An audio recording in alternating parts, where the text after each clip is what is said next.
गंधार राज्य में एक धनी व्यापारी रहता था। उसका नाम ब्रह्मदत्त था। गंधार के राजा को कानून का बहुत आदर था। उनके राज्य के लगभग सभी कार्य कानूनों के अधीन थे।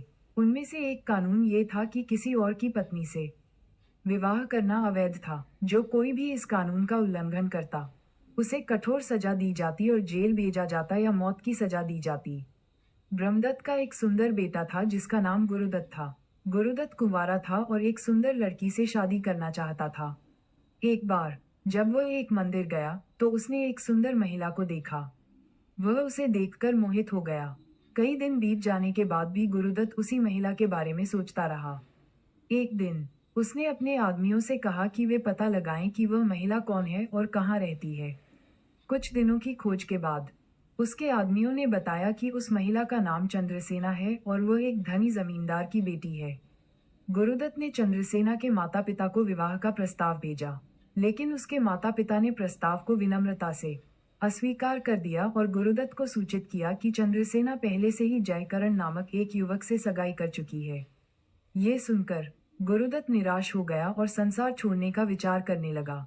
लेकिन इसी बीच उसे चंद्रसेना का एक पत्र मिला। पत्र में चंद्रसेना ने गुरुदत्त को आश्वासन दिया कि वह उसकी गहरी प्रेम भावना को समझती है और हर परिस्थिति में शादी के बाद उससे मिलेगी। उसने ये भी लिखा कि अभी वह अपने परिवार की प्रतिष्ठा के कारण ऐसा नहीं कर सकती। गुरुदत्त पत्र पाकर बहुत खुश हुआ।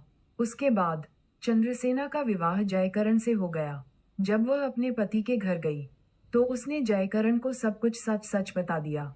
जयकरण अपनी पत्नी की सच्चाई जानकर बहुत खुश हुआ। उसने चंद्रसेना को गुरुदत्त से मिलने की अनुमति दे दी। इसलिए अपने पति की अनुमति मिलने के बाद चंद्रसेना अंधेरी रात में गुरुदत्त से मिलने के लिए निकली। रास्ते में अंधेरी गली में एक आदमी उसके सामने आया। उसने कहा कि वह एक चोर है और उसने चंद्रसेना के सभी गहने मांगे। चंद्रसेना एक पल के लिए डर गई, लेकिन उसने चोर से उसे जाने देने की प्रार्थना की।